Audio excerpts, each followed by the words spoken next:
भारत की सबसे बड़ी मिल्ली तंजीम All India Muslim Personal Law Board ने बड़ा ऐलान कर दिया है। 3 अक्टूबर को भारत बंद किया जाएगा। जी हां, आपको बता दें, वक्फ संशोधन एक्ट के खिलाफ मिल्ली तंजीमों ने यह फैसला लिया है कि पूरे भारत को बंद किया जाएगा।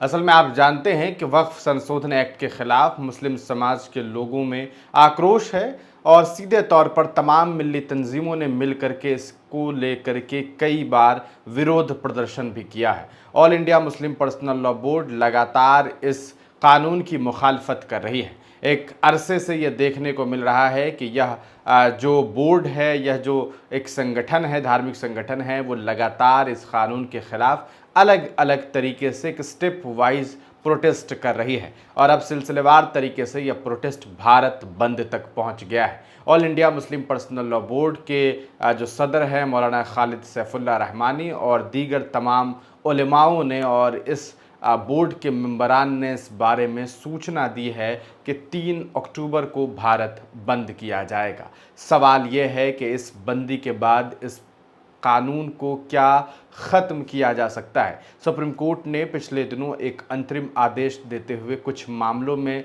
ज़रूर मुस्लिम समुदाय के लोगों को, मिल्ली तंजीमों को जो है राहत दी, लेकिन इस कानून में अभी भी ऐसे कई संशोधन शामिल हैं जो सीधे तौर पर मुसलमानों के धार्मिक हक़ और हुकूक़ के साथ एक बड़ा खिलवाड़ है। यही वजह है कि तमाम मिल्ली तंजीमें सुप्रीम कोर्ट के उस आदेश का इस्तकबाल तो कर रही है, लेकिन ये कह रही है कि हम सुप्रीम कोर्ट से यह कहीं ना कहीं चाहते हैं कि इस कानून को पूरी तरीके से ख़त्म कर दिया जाए। लेकिन सवाल यह है कि क्या सुप्रीम कोर्ट ऐसा करेगी। सुप्रीम कोर्ट ने सुप्रीम कोर्ट के द्वारा पूर्व में की गई टिप्पणी से ये बात समझ आती है कि सुप्रीम कोर्ट ये कहना चाहती है कि हम पूरी तरीके से इस कानून को ख़त्म नहीं कर सकते। हमने कुछ उन संशोधनों पर सवाल ज़रूर उठाए हैं जो वाक़तन सही नहीं हैं, जैसे कि 5 साल तक प्रैक्टिसिंग मुसलमान होना ज़रूरी है। इस पर सुप्रीम कोर्ट ने जो आदेश दिया वो, और कुछ मामलात ऐसे हैं जिस पर भी सुप्रीम कोर्ट ने ख़ास करके नॉन मुस्लिम मेंबर होने की बात सामने आई।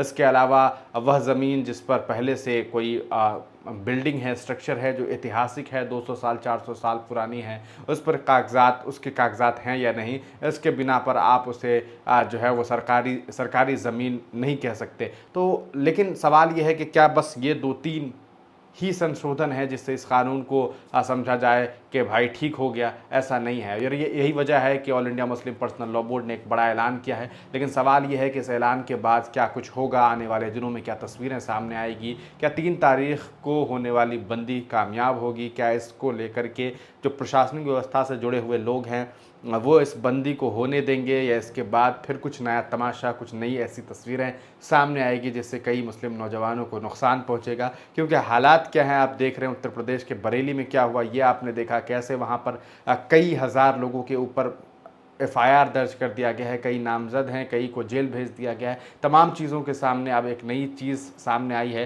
लेकिन कहीं ना कहीं इस बंदी में पूरी तरीके से मुस्लिम समाज के लोगों को और तमाम आइन पसंद जो संविधान पर यकीन रखते हैं उन्हें इस बंदी का समर्थन करना चाहिए और हुकूमत को ये बताना चाहिए कि भाई ये जो कानून है ये गलत है और इसे जल्द से जल्द ख़त्म किया जाए। वक्त बताएगा कि क्या होगा। 3 तारीख को लेकर के आपकी क्या तैयारियां होंगी, कमेंट सेक्शन में ज़रूर बताइएगा। हमारी आपसे अपील है कभी भी जो प्रोटेस्ट करिए तो शांतिपूर्ण तरीके से करिए, ऐसा कोई नारा ना लगे, इस बात का ख्याल रखा जाए, क्योंकि आपकी भीड़ का इस्तेमाल चंद भेड़िए कर सकते हैं और फिर उसके बाद आप परेशान हो सकते हैं। वीडियो देखने के लिए बहुत शुक्रिया। चैनल पर नए हैं तो सब्सक्राइब ज़रूर कर लीजिएगा। अगर फेसबुक पेज पर देख रहे हैं तो फॉलो करिए, वीडियो को ज़रूर शेयर कर लीजिएगा। बहुत बहुत शुक्रिया।